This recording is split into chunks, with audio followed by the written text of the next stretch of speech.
বাজারে কিনতে পাওয়া যায় না এমন জিনিস খুবই কম। তবে কখনো কি শুনেছেন বাজারে মানুষ বিক্রি হয়? এমনই এক প্রাচীন হাট রয়েছে ঝিনাইদহের কালীগঞ্জ বাজারে। সপ্তাহের শুক্রবার ও সোমবার 4 থেকে 500 মানুষ এই হাটে ওঠেন বিক্রি হওয়ার জন্য। সেখান থেকে দরদাম করে তাদের নিয়ে যাওয়া হয় কাজের জন্য। 30-35 বছর আগে ধরেন দাম ছিল 50 টাকা 40 টাকা, এখন ধরেন কিন্তু দাম বাড়িয়ে যাচ্ছে। এখন আস্তে আস্তে এখন 500, 600, 700, 800 এরকম দাম, 80,000 আর দাম কম বুঝছেন। আর ধরেন 50 গ্রাম হলো 4,000, 5,000 কাদা বান্দা। 3 দিন ধরে বাজারে ঘুরতেছি, তা গিরস খুব কম। গিরসরা যাই আসতেছে তাও দামে মিলিচ্ছে না, আর যদিও দামে মিলিচ্ছে তো বলতেছে যে কাটা বান্দা করে জাউলি দিয়ে দেওয়া লাগবে, আর কেউ বলতেছে যে একবারে ধান তুলে দিয়ে আসা লাগবে, ক্লিয়ার করে দিয়ে আসা লাগবে। শুনতে অবাক লাগলেও দীর্ঘদিন ধরে এভাবেই মানুষের শ্রম বেচাকেনা হয়ে আসছে এই হাটে।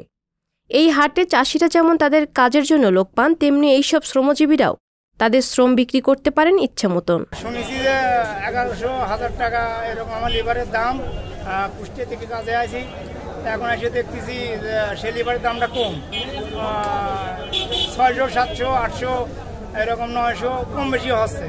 তাতে আমার পোষাচ্ছে না। আবার আমরা আইছিলাম চুক্তিতে কাজে, ঠিকই কাজে আইছিলাম। ওয়েদারের কারণে আমার ঠিকই কাজটাও আমার করে করতে হচ্ছে না। এই মেশিনের সাথে আমার বেশি অসুবিধা হচ্ছে। 2-5 টাকা হচ্ছে মেশিনের সাথে আমার লিভারে কাজ হচ্ছে না। ধান কাটার মেশিন এসে সোনের দাম কম, সোন লেসছে না, 500-700 টাকা সোনের বাজার। সোন আমদানি হয়েছে, আজকে ভাবনা দিলাতে না কাজের সন্ধানে। আজকে দেখতেছি কাজ নাই, কাজ খুব কম।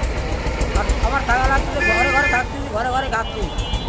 এই মেশিন আছে, ধান কাটা মেশিন আছে, আরো বেশি কালা হয়ে গেছে। সম্প্রতি কিছুটা ভাটা পড়েছে এই শ্রমের বাজারে। কৃষিতে তথ্য প্রযুক্তির ছোঁয়া লাগায় কমেছে শ্রম বিক্রি। পাপিয়া মামুন, সংবাদ প্রকাশ।